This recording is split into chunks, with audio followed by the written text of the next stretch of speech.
Hello students, this is Neeraj Gupta.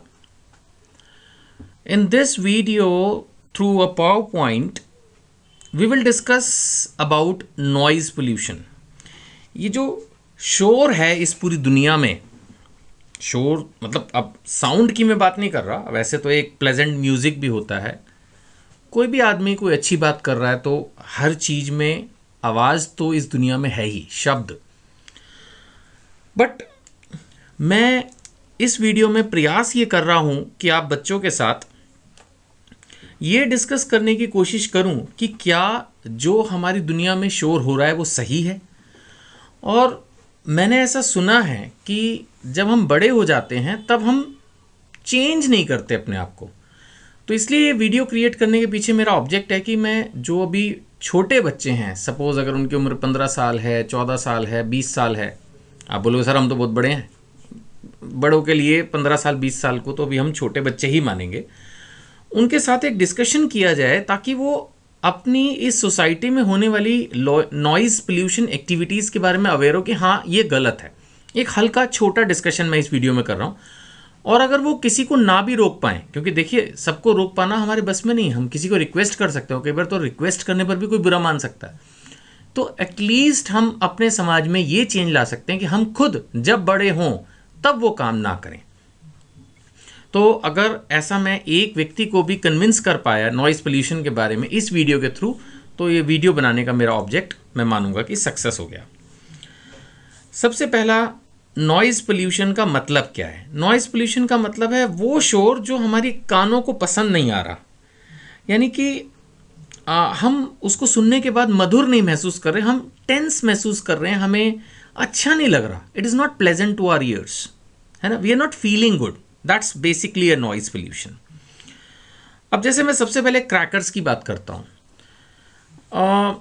देखिए मैं खुद एक हिंदू हूँ और मैं दिवाली फेस्टिवल या किसी भी और फेस्टिवल पर जहाँ क्रैकर्स छुड़ाए जाते हैं, कुछ भी बोलने से पहले ये सोच रहा हूँ कि भाई I am not trying to hurt the sentiments of any person. But मेरे को आज तक ये बात नहीं समझ में आई, जबकि खुद बचपन में मैं भी क्रैकर्स को जो है बर्स्ट करता रहा। लेकिन अब मैं जब थोड़ा मैच्योर हुआ हूँ तो इस बात को समझने की कोशिश कर रहा हूँ कि आखिर ये खुशी जताने का क्या तरीका हुआ जिसमें मैं इतनी ज़ोर से शोर करूँगा, एक बॉम्ब फोड़ दूँगा ज़ोर से, जिससे आसपास जो पंछी हैं वो बुरी तरह से डर के भागेंगे, या छोटे बच्चे हैं तो वो डर जाएंगे, रोने लगेंगे, या अगर घर में किसी के आसपास कोई ओल्ड पेरेंट्स हैं, कोई आदमी रिलैक्स कर रहा है, कोई मेडिटेट कर रहा है, कोई पढ़ने की कोशिश कर रहा है, कोई टीवी देखने की कोशिश कर रहा है, तो मैं सबको डिस्टर्ब कर दूंगा। मुझे समझ नहीं आता इसमें हमें क्या खुशी मिलेगी। पैसे को आग लगा रहा हूँ मैं, ऊपर से इतना शोर क्रिएट कर रहा हूँ, कितने लोगों को मैं टेंशन दे रहा हूँ, और एक मुझे सिर्फ एक हल्की सी खुशी मिल रही है, और उस खुशी को मिलने में मेरे पैसे भी खराब जा रहे हैं। और ऐसे ही लोग जो इतने क्रैकरबाजी करते हैं फिर फेसबुक और व्हाट्सएप पे ये भी लिखते फिरते हैं कि भाई मंदिर में भगवान को दूध क्यों चढ़ाना, गरीबों को पिला दो। अरे तुम अपने पटाखों के पैसे से कर दो ना। वो एक टाइम आदमी जो मंदिर में पूजा कर रहा है, कम से कम वो अपनी श्रद्धा का पालन तो कर रहा है। अगर उसने 5 रुपये का 10 रुपये का दूध चढ़ा भी दिया, कम से कम वो उसको उसमें एक सेटिस्फेक्शन तो मिल रही है ना। वेस्टेज वो भी है अगर ज़्यादा चढ़ाया जाए तो, पर थोड़ा बहुत अगर वो पूजा अर्चना में कर रहा है, लोग उस पर ऑब्जेक्शन करते हैं। लेकिन क्रैकर्स के ऊपर इतना पैसा हम खराब कर देते हैं। आई पर्सनली बिलीव कि इतना शोर मचाने वाला जो क्रैकर सिस्टम है, मैं ये नहीं कह रहा कि गवर्नमेंट को बैन लगाना चाहिए। गवर्नमेंट किस किस चीज़ को बैन करके बुराई मोल ले, आफ्टर ऑल उनको भी गवर्नमेंट चलानी है, रोज़ एक फसाद नहीं खड़े करने। तो ये तो हमें ही चाहिए, हम लोगों को ही चाहिए कि हम इसको देखें कि ये सही है या नहीं है। अब ऐसे ही जो है ये डीजे पार्टीज़ होती हैं, है ना। देखिए ये जिसने भी डीजे बनाया पता नहीं क्या सोच के बना दिया। और ख़ासकर मैं हैरान होता हूँ जब लोग इतने मतलबी हो जाते हैं कि उनके बच्चे की बर्थडे पार्टी है या कोई भी फंक्शन है तो वो इतनी ज़ोर से डीजे पार्टी चला देते हैं, और वो ऐसा रात के 11-12 बजे तक करके रखते हैं। गवर्नमेंट ने भी कह दिया कि 10 बजे के बाद आप डीजे मत चलाओ, बट गवर्नमेंट का रूल तो गवर्नमेंट की किताबों में है। आज अगर आप पुलिस को फ़ोन करके ये इन्फॉर्म करते हो कि 10 बजे के बाद जो है वो डीजे चल रहा है हमारी कॉलोनी में, हम सो नहीं पा रहे हैं, कल सुबह हमारा एग्ज़ाम है, हमें कहीं जाना हो सकता है, और कुछ भी ना हो, मैं कहता हूँ तब भी क्या हक नहीं है हमारा सारे दिन मेहनत करने के बाद रात को चैन से सो जाएं? लेकिन किसी व्यक्ति के पास 5,000 रुपये हैं, इससे महंगा नहीं होता डीजे पे, वो 5,000 रुपये खर्च के फुल वॉल्यूम पे चला के डांस कर रहा है। और कई बार तो इतने नॉनसेंस गाने होते हैं जो कि खूब ड्रिंकिंग को प्रमोट करते हुए या नॉनसेंस बातों को करते हुए जो है वो चल रहा है, पार्टी तो यूं ही चलेगी। और तेरी पार्टी तो यूं ही चलेगी, लेकिन आप ये देखो कि दूसरे को कितनी डिस्टर्बेंस हो रही है। मैंने आपको वीडियो के शुरू में भी बोला, आप इस वीडियो को सुन के ये ना सोचे कि अब हम सारे समाज को सुधार देंगे, हम पूरी दुनिया से लड़ेंगे कि ये गलत है। नहीं, कम से कम मेरा ये ऑब्जेक्ट नहीं है। इस वीडियो को बनाते वक्त मैं आपसे, जो इस वीडियो को सुन रहा है, उससे मैं ये एक्सपेक्ट नहीं कर रहा कि वो जाके दूसरों को बोलेगा कि तुम डीजे बंद करो। नहीं, मैं ये चाहता हूं कि आप अपने जीवन में इस तरह का डीजे ना लगाएं। अगर आपको डीजे पार्टी करनी है, पहली बात तो जो कमर्शियल स्पेसेस हैं, जो पार्टी हॉल्स हैं, वहीं पर जाके आप इसको यूज़ करें। दूसरी बात, अगर आपको कॉलोनी में उसको इस्तेमाल करना भी पड़ रहा है तो वॉल्यूम धीमा रखें, रीजनेबल रखें, और रात को 9:30-10 बजे के बाद जब लोगों के सोने का टाइम हो जाता है, रिलैक्स करने का टाइम हो जाता है, तब एटलीस्ट उसको बंद कर दें। कम से कम इतनी सभ्यता मैं अपने उस स्टूडेंट से एक्सपेक्ट कर रहा हूँ जो इस वीडियो को देख रहा है, जो समझना चाहता है कि जीने का सही तरीका क्या है। हमें एक सभ्य पुरुष बनना है। हर कोई अट्रैक्ट होता है फॉरेन कंट्री से, सिर्फ यही है ना वहाँ कि वहाँ पर सिस्टम है, लोग सभ्य हैं, पढ़े लिखे हैं, समझदार हैं। आप इस वीडियो को देख रहे हैं तो ऑब्वियसली आप समझदार हैं, सभ्य हैं, और शायद ऑब्जेक्ट है और अच्छी बातें सुनना, समझना। आप खुद अपने दिमाग पे जोर डाल के देखिए, इतनी जोर से डीजे चलाना क्या सही है? इसी तरह से रिलीजियस फंक्शंस देखिए, फिर वही बात आती है। मैं खुद पूजा पाठ में बिलीव करता हूँ, मैं भगवान में विश्वास करता हूँ, बिल्कुल मैं भगवान से प्यार करता हूँ और मैं भगवान में विश्वास करता हूँ, मैं भी पूजा करता हूँ। लेकिन मेरे को फिर वही बात आती है, ये नहीं समझ में आता कि अगर हम कोई भी पूजा अनुष्ठान इस तरह का करें जिसमें पूरी रात एक जोर जोर से म्यूज़िक बज रहा है, कोई भी ऐसा हुड़दंग, जैसे कई ऐसे फंक्शंस अब होने लगे हैं सड़कों पे, इतनी ज़ोर ज़ोर से हुड़दंग जिसमें दूसरे लोग हाईली डिस्टर्ब हो जाते हैं। हम इतनी ज़ोर ज़ोर से साउंड क्रिएट कर रहे हैं, हम अपना प्लेजेंट तो देख रहे हैं, तो दिस इज़ टू सेल्फिशनेस ना। लेकिन दूसरे लोग उससे कितना डिस्टर्ब हो रहे हैं हमें कोई कंसर्न नहीं है। नहीं, अब अगर मैं कोई भी एग्जांपल लूँगा तो वही वाली बात है कि again it may hurt the religious sentiments, but चाहे वो माता की चौकी है, चाहे साईं संध्या है, चाहे खाटू श्याम जी का कीर्तन है, बड़ी अच्छी बात है, सुंदरकांड का पाठ है, करिए ना। आप बैठ के कीजिए, 10 लोग 20 लोग जो उसको एंजॉय करना चाहते हैं, 100 लोग। एक ऐसा हॉल लीजिए जिसमें आप आराम से अंदर प्रोग्राम कीजिए, बाहर किसी को डिस्टर्बेंस ना हो, आप पूरी रात कीर्तन कीजिए। लेकिन ये क्या तरीका हुआ कि कॉलोनी में एक टेंट लगा के, जिसमें हार्डली रात के समय तो 5-10 लोग 20 लोग ही बैठे होते हैं, शायद उतने भी नहीं होते, और इतनी ज़ोर ज़ोर से वो चल रहा होता है, बाकी की पूरी कॉलोनी उस रात डिस्टर्ब हुई भी होती है। क्या ये सही है? और शायद मैं तो कई बार ये भी महसूस करता हूँ कि इस तरह की हरकतों की वजह से जो यंग जनरेशन है वो भक्ति से, भगवान से, इन चीज़ों से दूर सी होती जा रही है। ये मेरी पर्सनल ऑब्जर्वेशन है। यंग जनरेशन कहीं ना कहीं चीज़ों को समझती है, फिर उनको इन चीज़ों को पसंद नहीं करती, उनको वो आडंबर या एक शोबाजी सी लगती है। वाई? भक्ति करनी है, भजन करना है भगवान का, तो बैठिए आराम से, या तो आप धाम में जाइए, वहाँ बैठकर कीजिए, भक्तों के संग में कीर्तन कीजिए, इस तरह से कीजिए कि जो लोग उसमें पार्टिसिपेट करना चाह रहे हैं बस वही करें। अब मान लेते हैं कि मैं एक एग्जांपल ले रहा हूँ कि कोई साईं संध्या हो रही है या माता की चौकी हो रही है, मतलब मेरे को इंटरेस्ट नहीं है, एक एग्जाम्पल ले रहा हूँ, थोड़ा सा रफ है, मेरे को इंटरेस्ट नहीं है, मैं अपने घर में हूँ, मैं सारा दिन मेहनत करके अपने घर गया हूँ शाम के समय, अब मैं वहाँ पर एक पीसफुली अपना डिनर करके सोना चाहता हूँ, लेकिन नीचे जोर जोर से जो है वो कीर्तन या भजन और वो सब चल रहे हैं, मुझे नहीं सुनने, लेकिन मुझे ज़बरदस्ती सुनाया जा रहा है। और शायद मेरी गलती सिर्फ इतनी है कि मैं इंडिया में हूँ, कई बार फिर ऐसे महसूस होने लगता है क्योंकि यहाँ तो कोई सिस्टम नियम नाम की तो कोई चीज़ ही नहीं है, और अगर आप ऑब्जेक्शन करेंगे, ओहो हो, आप तो महान राक्षस हो, क्योंकि भक्ति के मामले में और लोग डर भी जाते हैं कि यार हम कुछ बोलेंगे तो भगवान नाराज़ हो जाएंगे। लोग तो जो नाराज़ होंगे वो तो बात की बात है, सबसे पहले लोग ये सोचने लगते हैं कि यार भगवान नाराज़ हो जाएंगे। तो इन सब चीज़ों के बारे में मैं क्या कहूँ?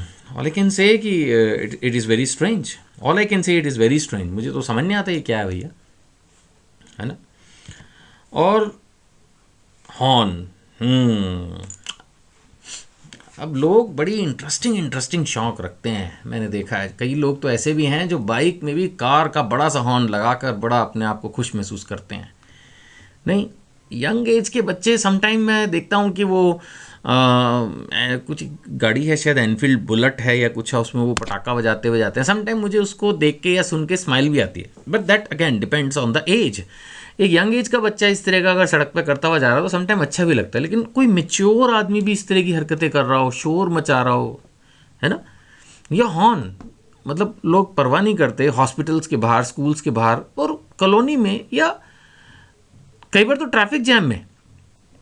आप खुद ही देखिए, मतलब ये चीज़ मैं यंग जनरेशन को एड्रेस कर रहा हूँ इस उम्मीद में कि कम से कम जब ये यंग जनरेशन ड्राइव करने लगेगी तो इंडिया में चेंज आएगा। एक व्यक्ति में चेंज आएगा, मैंने कहा, तो मैं भी खुश होऊंगा, तब भी मुझे खुशी होगी अगर मैं एक व्यक्ति में भी वो चेंज ला पाया। अरे भाई, अगर रेड लाइट है, आप खुद ही ऑब्जर्व कीजिए, रेड लाइट में सपोज आप 8वें नंबर पे हो, 10वें नंबर पे हो, और जैसे लाइट ग्रीन होती है या कई बार ग्रीन नहीं भी होती तब भी आप हॉर्न बजा रहे हो, क्या हॉर्न बजाने से आगे की गाड़ियाँ उड़ जाएंगी हवा में? क्या हो जाएगा? कुछ भी तो नहीं होना। Why don't you stay relax? जब आगे की गाड़ियाँ निकल जाएंगी, भगवान ने आँख भी दी है, दिख जाएगा आपको कि गाड़ियाँ चलनी शुरू हो गई, आप भी अपनी गाड़ी चला लो। लेकिन लोग एकदम पिंग पिंग पिंग पिंग करना शुरू कर देते हैं। ऐसे ही मैंने देखा है कि कई बार जैसे अगर किसी की गाड़ी रास्ते में ख़राब हो जाए, 1 मिनट की पेशेंस नहीं है, लोग बस चले तो उसके ऊपर से गुजर जाएं। अरे थोड़ी पेशेंस तो रखो। मैंने देखा है कई बार लोग बाइक पे होते हैं, स्कूटर पे होते हैं या कार में होते हैं, अगर किसी की गाड़ी जरा से ख़राब हो जाए, पीछे लोग हॉर्न बजा बजा के उसको पागल बना देते हैं, जैसे उसने कोई बहुत बड़ा अपराध कर दिया हो। अरे गिव हिम रिलैक्स्ड वे, वो साइड हट रहा है भाई, टाइम लगेगा, आप इतना हॉर्न क्यों बजा रहे हो? इन जनरल भी मैंने देखा है, कई रोडवेज की बसेस को मैंने देखा है, वो सड़क पे चलती हैं, चाहे सड़क सामने खाली हो तब भी वो हॉर्न बजाती हुई चल रही हैं। मतलब the one who is driving, उसको ऐसा लगता है कि अब मैं कार चला रहा हूँ तो, या मैं जो भी व्हीकल चला रहा हूँ तो मैंने खरीद ली है दुनिया, अब हट जाओ आगे से नहीं तो चढ़ा दूंगा तुम्हारे ऊपर। एक धमकी सी हो जाती है, जैसे कोई गन लेके चल रहा हो। Is this behaviour right? अब सोचिएगा इसके बारे में। मैं हर पॉइंट के बाद यही बोल रहा हूँ कि इस वीडियो को क्रिएट करने का मेरा ऑब्जेक्ट आपके अंदर चेंज लाना है। आप अपने अंदर चेंज लाइए। आप जोर से डीजे पार्टी मत चलाइए। आप गाड़ी में हॉर्न जहाँ ज़रूरत हो, जितना ज़रूरत हो, बस उतना चलाइए। हॉर्न ज़्यादा बजाने से दूसरों को डिस्टर्बेंस होती है। दूसरों के बारे में भी सोचिए। अगर सारे लोग दूसरों के बारे में सोचने लगेंगे तो हमारा हिंदुस्तान, हमारी कंट्री बहुत सभ्य देश बन जाएगा। और हमारी कंट्री के पास सबसे ज़्यादा जो है मैन पावर है, लैंड है, रिसोर्सेज हैं, मतलब विश्व का सबसे सर्वोत्तम देश हमारा बन जाएगा। सिर्फ कुछ इसी तरह की और अनेक अनेक सब्जेक्ट्स के ऊपर चेंजेस हैं। मैं बड़ों के साथ तो चर्चा करता नहीं, बिकॉज दे जस्ट आर्ग्यू। और फ्रैंकली छोटे बच्चों को भी मैंने सोचा फेस टू फेस मैं क्लास अगर देता भी हूँ, पता नहीं कोई मेरी बात कितनी सुनेगा, तो इसीलिए मैंने वीडियो बनाने का डिसीजन लिया कि ठीक है, कम से कम जो सुनना चाहते हैं, समझना चाहते हैं, वो इस वीडियो को ध्यान से एक बार सुने, ज़रूरत पड़े दोबारा सुने। ये तो यूट्यूब पर अपलोडेड है, आप कितनी बार भी इसको चला सकते हैं, डाउनलोड कर सकते हैं। तो ऑब्जेक्ट वही है कि आप सोचिए, जिन पॉइंट्स पर मैं हाईलाइट करने की कोशिश कर रहा हूँ, जिन पॉइंट्स पर मैं फोकस करने की कोशिश कर रहा हूँ, क्या वो रियली मैटर करते हैं? इसी तरह से मैंने एक चीज़ और नोट की है, शायद आपने भी नोट की होगी, कि बहुत सारे लोग गालियाँ देते हैं, एब्यूसिव लैंग्वेज यूज़ करते हैं, और बिल्कुल इस बात की परवाह नहीं करते कि जहाँ वो एब्यूसिव लैंग्वेज यूज़ कर रहे हैं वहाँ चारों तरफ एनवायरनमेंट में बच्चे हैं जिनके दिमाग पर बुरा प्रभाव पड़ता है, वो उन गालियों को सुन के सीखते हैं और फिर वो बोलते हैं। या लेडीज़ हैं या एल्डरली रिस्पेक्टेबल, वहाँ पर जो है चारों तरफ लोग हैं, उनको कोई मतलब नहीं, वो अपनी MCBC में लगे रहते हैं। कितनी बेशर्मी की बात है अगर हम पब्लिक प्लेस में इस तरह की लैंग्वेज में बात कर रहे हैं। कहने को आज आप उनसे बात करो, they will prove that they are very educated, they live in a very posh society. फिर फ़ायदा क्या हुआ सर आपका? आप इतना महंगा मोबाइल रख रहे हो, इतना महंगा लैपटॉप है, इतने बड़े घर में आप रहते हो, इतनी बड़ी कंपनी में आप जॉब कर रहे हो, और जरा सी गाड़ी टच हो गई तो आपने गाली गलौज शुरू कर दिया। पेशेंस तो आप में है ही नहीं। फिर फ़ायदा क्या हुआ? आप में और एक अनपढ़ गवार व्यक्ति में क्या फ़र्क हुआ? तो वही बात फिर से आती है, थोड़ी तो पेशेंस रखिए। अगर आप भी जो है, और गालियां भी ऐसी देते हैं कि मतलब अपने ही घर की लेडीज़ को जो है टारगेट करके एक तरह से डायरेक्टली इनडायरेक्टली गालियां हो रही हैं, relating to sisters and mothers. कमाल हो जाता है। और सबसे बड़ी हैरानगी मैंने जैसे कहा तब होती है जब मतलब वो लोग पब्लिक प्लेसेस में आराम से कॉमनली उस लैंग्वेज को यूज़ कर रहे होते हैं और चारों तरफ आम जनता होती है, लेकिन कोई असर ही नहीं, कोई परवाह ही नहीं। अपना बस मतलब जो कर रहे हैं, मतलब that kind of attitude is there. कम से कम मैं अपने स्टूडेंट से जो इस वीडियो को सुन रहे हैं उनसे रिक्वेस्ट करना चाहता हूँ, never use abusive language, never, and specially never use it in a public place. इसी तरह से एक और बेहूदगी, बहुत सारे लोग मोबाइल पे ज़ोर ज़ोर से बातें करते हैं पब्लिक प्लेस में, जैसे मेट्रो में जा रहे हैं, बस में जा रहे हैं, किसी मार्केट में हैं। अरे भाई, क्यों तुम जो बात कर रहे हो पूरी दुनिया को सुना रहे हो? या ज़ोर ज़ोर से लाउड म्यूज़िक सुनते हैं।